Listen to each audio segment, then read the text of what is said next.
Melissa Stuart, welcome to the Jesse T Show.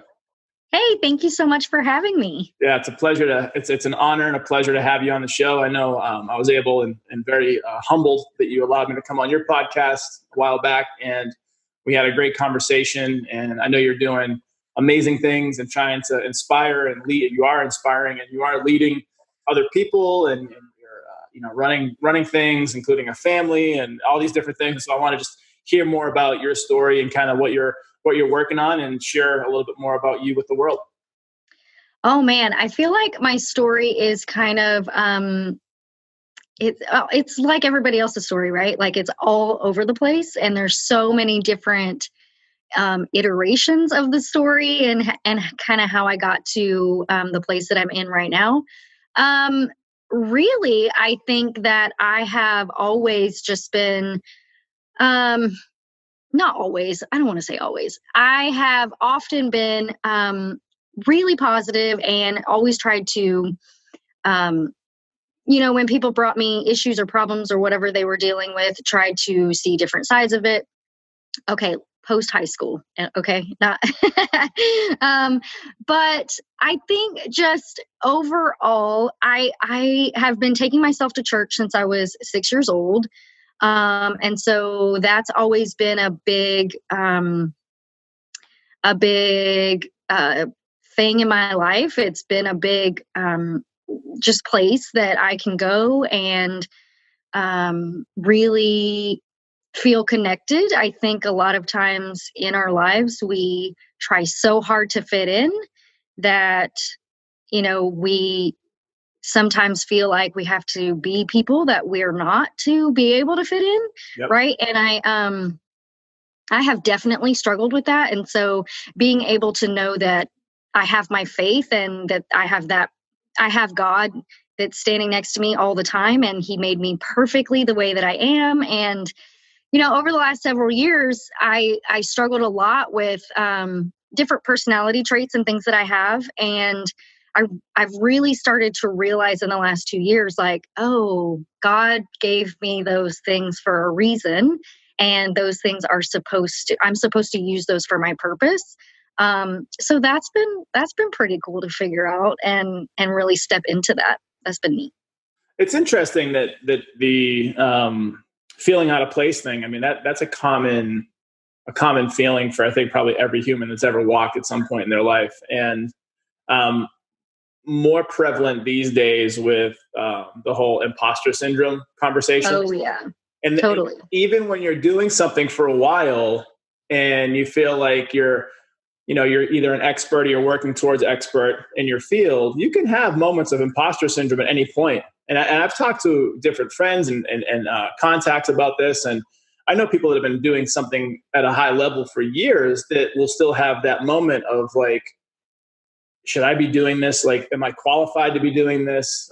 It's weird how the human psyche kind of plays into that. And there's that doubt. That's probably it goes back to our survival of fight or flight. And that might be the flight mode kicking in, like kind of things getting real. So it's interesting. So what were some of the things? Obviously your faith is paramount when it comes to that. But what were some of the tools and things that you were working with to help you through those periods and kind of find your way?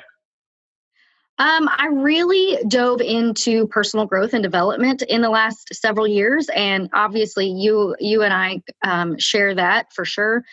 It just, I started out reading just like the standard self-help books, right, that have been around forever and ever. But somehow I got, I had an Audible account and they kept advertising Rachel Hollis, Girl Wash Your Face. And I was like, I don't know. It's a weird title. But I kept seeing so many other people talk about it. And so I listened to the book, and somewhere between the book and maybe a live that she did or something, she said something that really resonated with me. And it was, you have a responsibility to live up to the potential that God put inside of you. Yep. And that really kind of hit me like a ton of bricks. Like, we're always working toward more money or glory or, whatever. But if we really figure out what our purpose is, it's serving others with the unique gifts and talents that he's given us. And that in that moment, someone said the right thing at the right time that just kind of hit me and was like, oh, now I get it. Now I get it. It was one of those things that found you, in a sense. I've had these things that happen to me where, I'm a seeker and I'm a student at heart, and I crave to, experience things with people in different places around the world. And there's times when I may be searching for something, but like not necessarily paying attention to the clues that are in front of me, so to speak. And there's things that have found me. Like one of the things that have found me at a pivotal time was David Goggins' book, Can't Hurt Me. And it talks about so many things, but the narrative is like, there's really nothing that you could do to hurt me based on me living my truth and sharing my truth and not being afraid of that. And, he's got a lot of battle wounds, so to speak. And, from being bullied and heavy racism towards him growing up and not being good enough and being abused and all sorts of stuff. And then he goes on to become, one of the best examples of what the human mind is capable of, from becoming a Navy SEAL to an Army Ranger to Air Force TACP, which is Special Forces. So he's like, no one's like him. He's the only person that's ever done what he's done. And like, he's gone on this world records for different things and run ultra marathons. And now he's I wouldn't even say he doesn't believe in motivational speaking, but he's definitely inspiring for sure. And so there was a time in my life that a few years ago when I found that book, it found me, so to speak. So it's interesting to have these tools. So for, you said Rachel Hollis, what is her thing? Like, what is she known for? And what are some of the things that you added to your life from what her teachings are? Well, she is essentially, she's probably my greatest mentor right now. She just really believes that if you want something, go for it, go get it. Nothing you do the first time is easy or perfect. So get over it. Stop holding yourself back and just try. Just different things like that. She's a motivational speaker. She hosts Rise events, which are, 3-day weekends. She does past, present, and future. She goes over those things. And she does I actually recorded a podcast with a fellow Rise sister yesterday, and we were talking about how she does this thing at her conferences called Stand Up for Your Sister. And basically it is it's a form, and it has 25 different boxes of things that you've been through and gone through and overcome and things like that. And you don't put your name on it, but you mark the boxes that apply to you. And then you fold it up and you pass it around the room. And so no one knows it's you, obviously, when they open it and they're reading it. But then each thing that she says out loud, you stand up for the person that marked it on the box. Or marked the box. Oh my gosh, so powerful. Yeah. To know that there are other people that have been through so much along with you, and to be able to have that community experience was hugely powerful. Sounds like it was almost a life-changing event. What were some of the moments or some of the things that people were standing up for during that time that like really blew your mind, that maybe they had experienced like you had, like where you felt like maybe you were alone or limited to the people that you had access to, and then all of a sudden you see most of the room stand up for something, kind of thing? Yeah. Well, one of the big ones for me was sexual abuse. That was a big one. Yep. I don't resonate with this one because it's never happened to me, but for some reason not some reason, it's clear. But one of the ones that was really powerful was the loss of a child. Yeah. That one has always really gotten me. And just knowing that other people have their own battles, but like we all have our own story. We all have our own battles. Yep. And we can all relate to each other on some level. And also I think too, when you do dive into that personal development space, you really start to get a lot more open-minded and a lot more welcoming to other people, because you start to realize that again, everyone has their own story, but also everyone has their own ways of dealing with their mindset and overcoming those things. And I think community is one of the best ways, is being able to talk openly about the stuff, the hard things. It's incredible what community can do. I've been learning recently, there's these places in the world called blue zones. And the blue zones are where people live healthiest the longest. And there's pockets of them around the world, from Okinawa to different places. And, the scientists that have studied these blue zones have tried to figure out what it is that helps these people, live past a century and live well. And they're not just like muddling by. Like they're very vibrant and doing well at that age, full of energy. And, they look at diet, they look at, their history, their genetics, their lineage, they look at, environment. But what they've started to find and what they're leaning towards is the community aspect and the brotherhood and sisterhood that they create, where there's still another big part of living long is singing, dancing, and playing, like never stopping those three things. Love it. Yeah. So singing, dancing, and playing, but also having a community to do that with. So it's amazing what a community can do, because, most people feel alone, and then you go to an event where you stand up with your sisters and they've experienced all these things and you're like, wow, I'm really not alone. And then you start building these ties with people and you become thick as thieves, like family. It's incredible. Yeah. And so I think it's super important. Yeah, it's really interesting too. I actually was talking to a couple of girlfriends that live not near me. And we were just kind of talking about how we have friends all over the world now. And a lot of the people that I know in my small town, not to knock them at all, but I feel like I don't really resonate with them anymore because they're kind of stuck in a small town, Sure. mindset. And, now I'm have friends all over, and getting to talk to them and be in a tribe of people that are actively working toward making themselves better and changing their mindsets and overcoming their limiting beliefs and doing their shadow work. I hate that word. I know what it is very well. Yeah. But you know what I mean? Being around those people that are all working toward the same thing. Yeah. The shadow, for people that are listening and watching, is it's what it implies. It's the darker side of everyone's psyche that's within them. There's a psychologist, many great ones, but the one that did a lot of work here was Carl Jung, Jung. And he was always talking about a lot of things, but one of the biggest things was the shadow. And the shadow doesn't necessarily have to be a negative thing, but there are some darker sides to it for sure. And understanding that that's okay to have that as part of you, and understand that some of those feelings that are coming from you don't make you weird. They don't make you a criminal. Like everybody has thoughts, right? And just your mind's way of dealing with a lot of things. And it's an innate and keeping you safe. Yeah, absolutely. Absolutely. So it's funny because the name of my business is 46 and 2 Wealth Partners, and 46 and 2, I initially heard in a Tool song like decades ago. And when I got really into their intellect, they're very smart people. They're great creators, great artists, great musicians.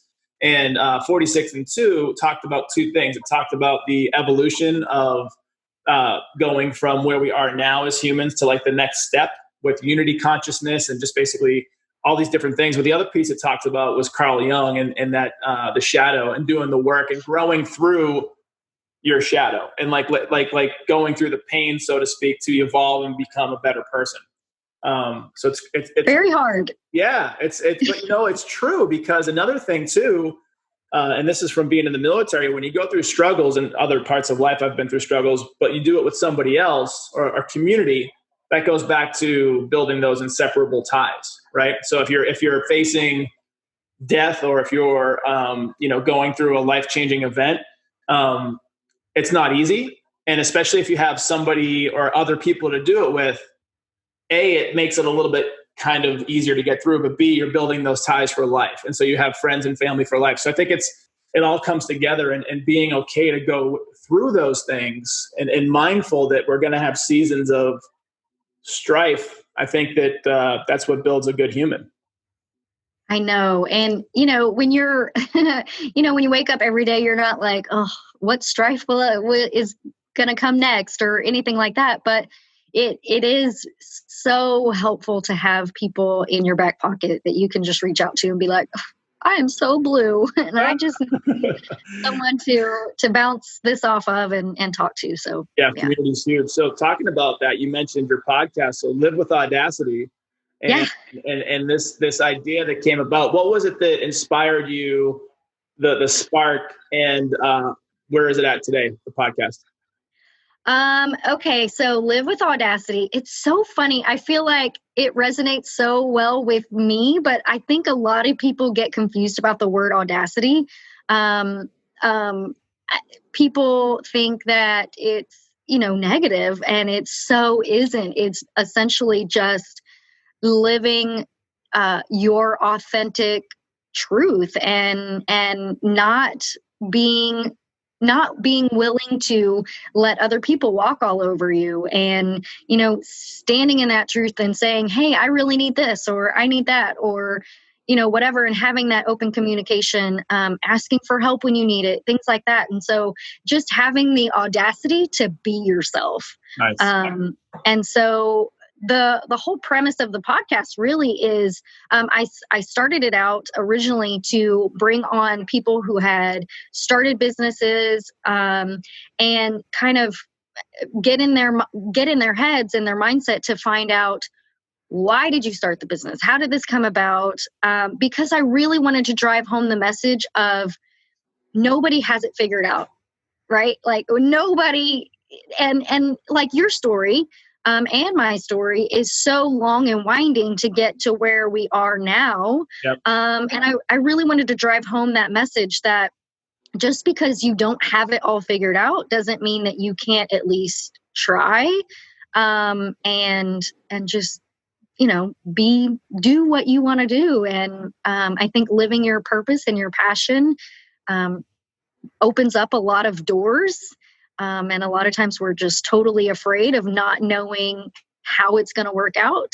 So we don't ever do it, right? We get afraid of the how and money and things like that. And I think if we just listen to our intuition and the guidance, then it leads us to the right place.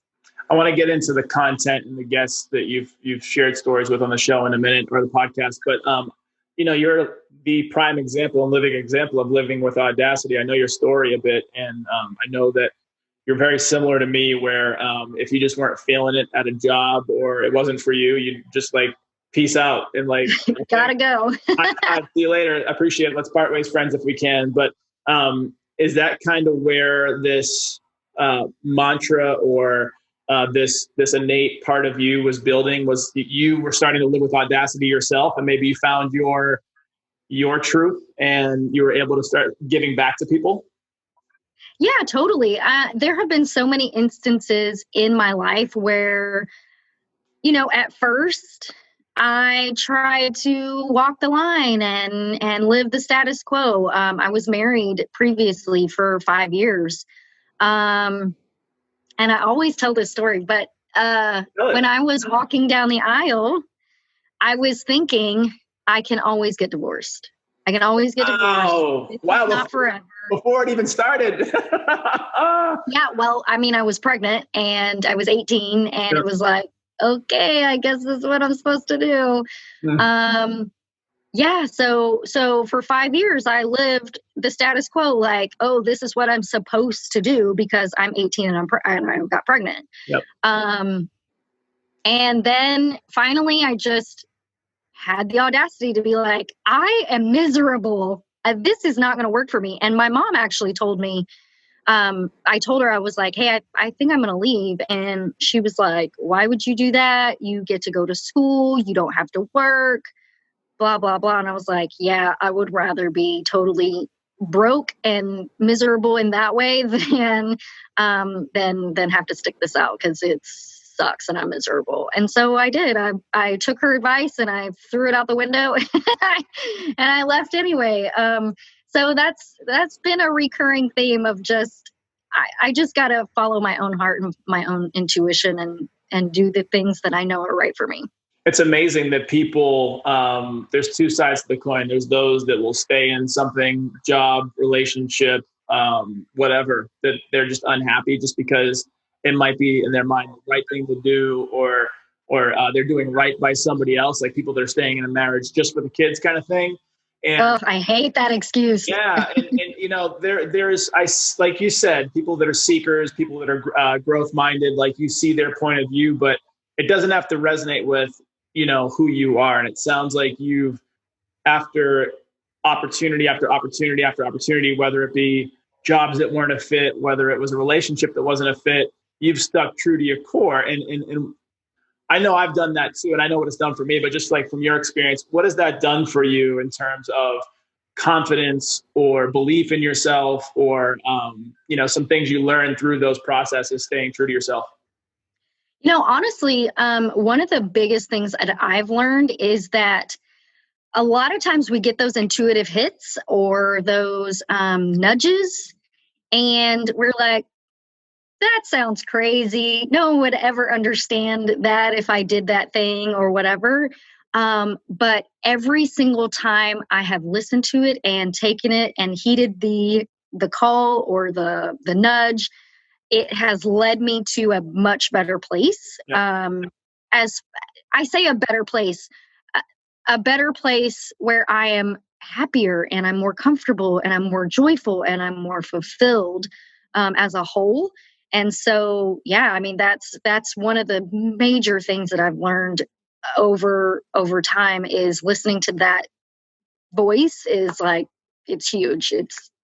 It's literally the only way to get to where I'm actually supposed to be. Tapping into your intuition or your faith, and you know, living with Audacity, it sounds like. So you were the trailblazer for that for yourself, and then now you're able to bring it to the world through your podcast. So what are some of the topics that you've really kind of had a great time with on the show, and maybe some eye-opening conversations, and some of the people you've had on the show that have left a mark with you?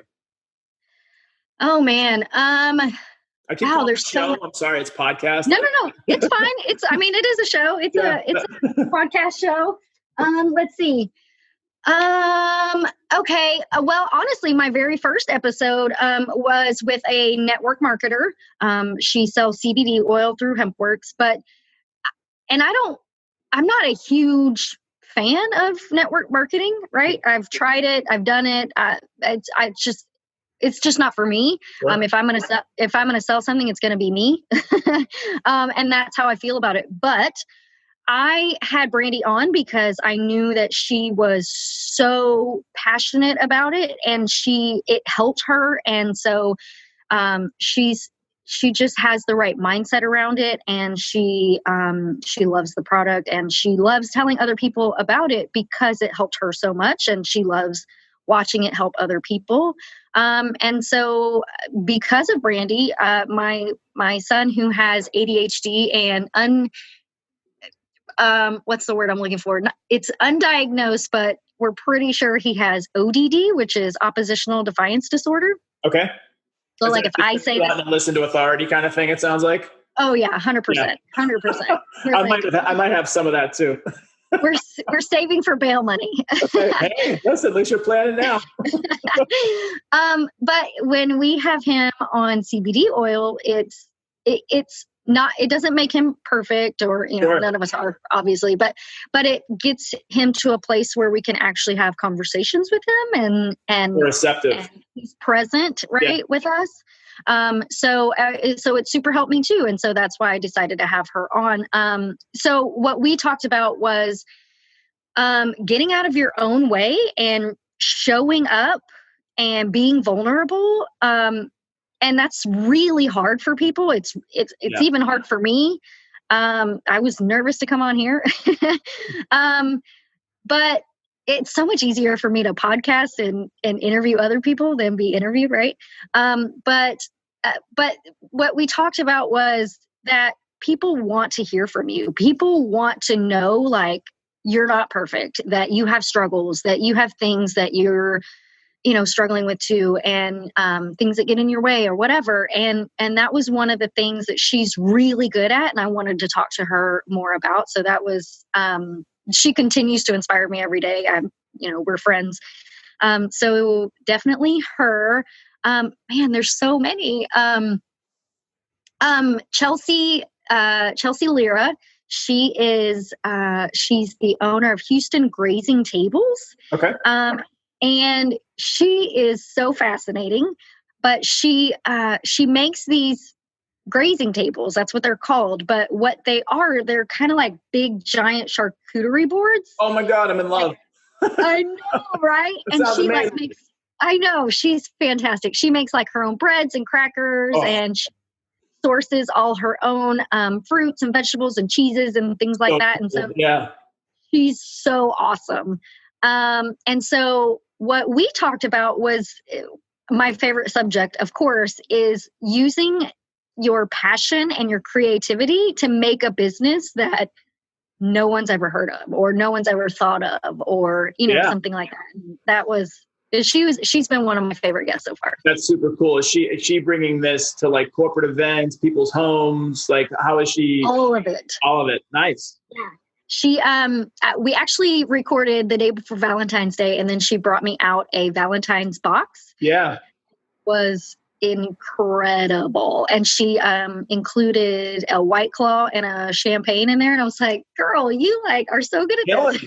And right now, depending on if she could do like doorstep delivery, drop off kind of thing, like she could do pretty well right now, because people want to have an experience. Like, people are cooped up, they're stuck at home, they can't go to restaurants. And there's a lot going on there we can talk about as we go along with the coronavirus, but someone in that business where they're mobile and they can come to you and they can give you an experience. I mean, why the hell not would people be jumping all over that? I'm sure she's yeah. And she's so cool herself. And yeah, her boxes are just so beautiful and tasty. And we ate on that thing for 2.5 days, and it was fantastic. I love. We have a 5.5 and a 3.5-year-old, and you know my story. We've had a couple losses before that, but we're lucky to have our sons. And our oldest son, he doesn't call it a charcuterie board, but he calls it a smorgasbord. So he'll at 5, at like 3.5, he'd be like, "Mommy, Daddy, can I have a smorgasbord?" Like, just hearing the word coming out of his mouth, and it's like fruits and nuts and cheese and all these different things, candy, and it's like whatever we wanted to put together. But it's so cool and because I'm a foodie, and I've actually just talked to a friend recently because I've always wanted to get into like baking my own bread, healthy and not healthy, and I've wanted to make my own like oven fired pizzas kind of thing. I mean, this kind of thing like is so exciting to me. I can talk about food forever. Oh my God, me too. You know what? I actually had one girl on. Her name is Jillian, and she lives in Rome. But we talked about how my destiny is to visit Europe and tour around just to eat the food. Like, I don't care about. I mean, of course, I care about the history, but like that's not why I'm going. I just want to. That's a big reason. I mean, my family is Italian on my dad's side, and I grew up very heavily influenced by the cuisine and the culture, and it's attractive. I mean, it's some of the best food in the world in Europe, and different parts too, not just Italy, like France, Europe, and you go to Spain and all these different places, and heck yeah, that's a bucket list trip for sure. Are you planning that? I know. Kind of like a nice to have. It is. It's on the list. It is a plan. It's just not a short-term plan. Where would you like to go when you're out there? Do you have some spots you definitely have to hit when you're out in Europe? Yeah, definitely. I have a lot of family that still is in Glasgow, Scotland. So it's got to be like a big, giant European tour. And so, of course, Italy, probably Rome, just because I don't know much about Italy itself. Yep. I want to hit up Paris. I don't know why. Paris has never really been on a list for me, but in the last year or so, I keep feeling like I'm being nudged to visit there. Do it. No clue why. Yep. So, and I also would love to visit Greece. Nice. A lot of great places. Yeah. There's not enough, and like, unless they used to call it going on holiday years and years ago, but like, unless you have like 2 or 3 months to really get out there and explore, which, depending on how our new reality turns out, you may be able to do that. But that's awesome. Yeah. So going through the podcast, how long have you been doing your podcast now? I started in September of last year, 2019. Okay. And what are some of the things? Because I know for me, I've been very lucky and humbled enough to meet some amazing people, and there's a lot of things that have come from it. Relationships, first and foremost, friendships. Learning. Yeah. I like to have people on the show that are interesting, that I can vibe with, that have some sort of story to tell, or they're informative so I can learn. But, for me, it's also turned into, a lot of these people have turned into clients of my wealth management business. So it's been like this beautiful way to connect with people. What are some of the things you've seen in your podcast kind of help you with in your life? Honestly, my favorite thing about doing my podcast is the connection that I get with people. I'm not super diligent about vetting my guests a lot.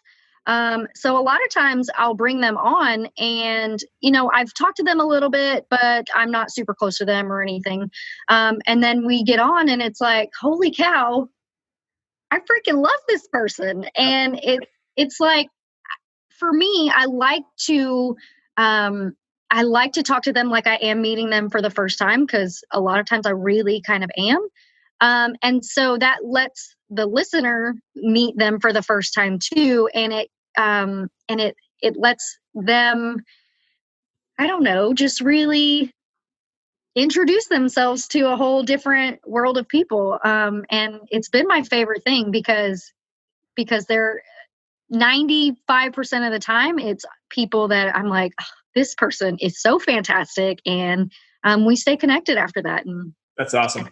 You're building great ties to people and connections. And that's the beauty of it, I think. And so talking about how all of the news in the world is coronavirus and pandemic, and it's incredible what the world has done in terms of shelter in place, and people, there's a lot of people that are losing jobs and businesses closing down and all that stuff. How have you and your family and any of your podcast or business interests been affected with all this?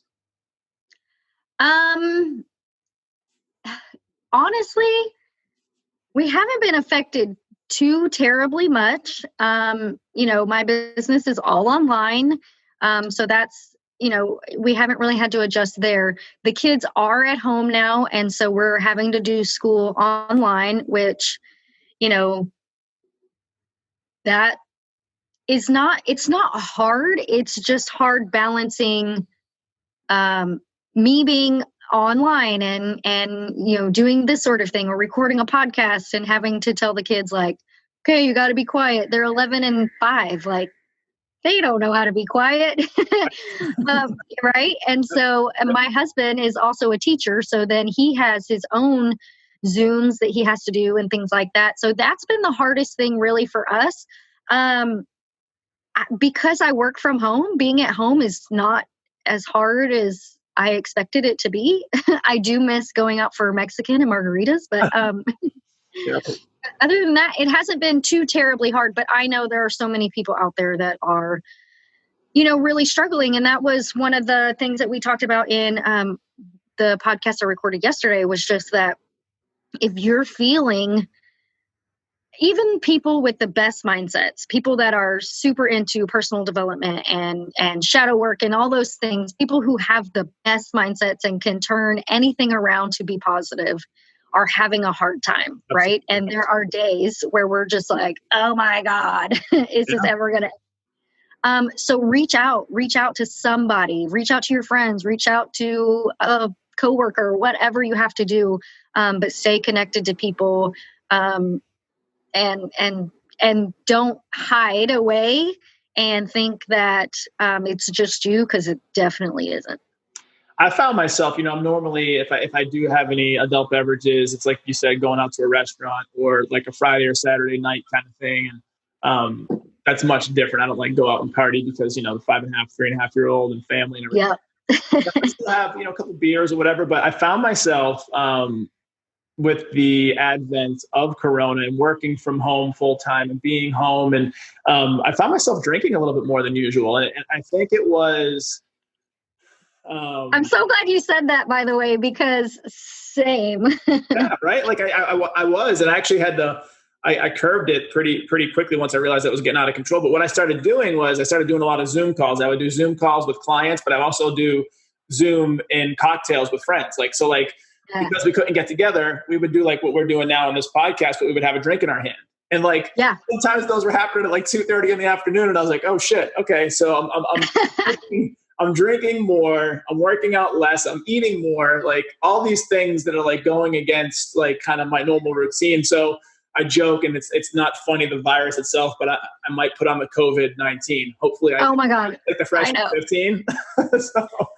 So true though. Like I was texting my girlfriend the other day. I was like, what is happening? I was like, I'm not even eating any differently, really. Yep. But I'm drinking a lot. We did a quarantine picture the other day. I know a photographer, and she's been going out to people's front porches and taking their picture on their front lawn or their porch or whatever. It's awesome. To kind of represent their quarantine. And so everyone has been picking like the things that they're really spending a lot of time doing and trying to showcase those in the picture. Well, I had a Bud Light in my picture, and my girlfriend was like, why do you have a beer in your hand? I was like, because that's what I do. Right. And that's okay. I mean, as long as you're mindful of it and you don't get out of control with it and use it as a crutch.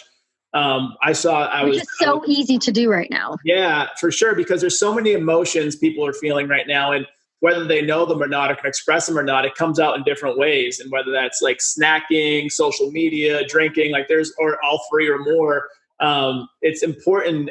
The reason why I brought that up is because, to your point, have someone that you can talk to and connect with and go through these times with. Like, this is where you really leverage community. This isn't where you shelter in place and forget about the world and forget about your business and forget about your relationships. Like, it may not be ideal. Obviously it's not ideal. It may not be, like the way that you prefer to do things, but there's ways around it, and there's help, and there's friends, and there's people that can kind of get through this together. And so talk to me a little bit about, you mentioned your business. It's all online. What are you doing there? I am actually trying to put together right now an offer. I'm going to do an 8-week group coaching course of finding your passion, finding your purpose. I haven't quite named it yet, but essentially it's going to be 8 weeks of a course to help you align with your purpose. Embrace authenticity and start putting it into action so that you can manifest your dream life. And so I'm working on that right now. Who's your target client? Do you have a certain group that you work with, or do you work with pretty much anybody? Really, I think I align the most with moms who are just sick and freaking tired of living for everyone else. That's you know what I mean? To be in. Yeah. I'm a son of a single mom, and I was raised by my mom, and I saw all her frustrations, and she had 2 kids and all the things she was doing, working and managing a household. And, I see my wife, and, we have 2 kids, and how stressful it is because she's also doing well in her career too. It's like, there's a lot of stress and pull on that. There's definitely a need for community specifically around that, for sure. Yeah, for sure. And that's why I made it a group coaching course, because we'll do calls every week where we all get together and can kind of bounce those ideas off and say, man, I really want to do this. I just don't know how, and things like that. So yeah, obviously community will always be at the forefront of anything that I do. So I think I know the answer to this question, but I want to ask it anyway. What's the first thing you're going to do when we're out of quarantine? The first thing I'm going to do, I'm going to go get street tacos and beer at my favorite local Mexican restaurant, for sure. That's awesome. I was thinking Mexican margaritas, so I was definitely on the right path. So yeah. You know what's so funny is I like margaritas, but they're a little too tart for me. So yeah. You know what's so funny? My girlfriend said, we were having a call recently, and she was like, it's just an acquired taste, kind of like beer. You didn't like beer the first time you tried it. And I was like, nuh-uh, I so did. My grandpa worked for Anheuser-Busch. So when I was little, I would say, can I have a sip? And so he'd let me have a little sip, and I don't know. I just have always liked it. That's how I was too. Like growing up around the table in my dad's household, like we always had wine, and wine, wasn't awful. But I remember the first time he gave me a beer, he just like let me have like a little sip, and I hated it. Like I couldn't stand it. Really? Yeah, yeah. And now I enjoy it. Like I like when I drink liquor, it's by itself. I don't like drinking liquor with food, but I'll definitely have a beer with food because like different beers pair really well with food. So it's funny how your tastes do change, but I can never get into margaritas. It's one of those things you do have to like adapt, I think.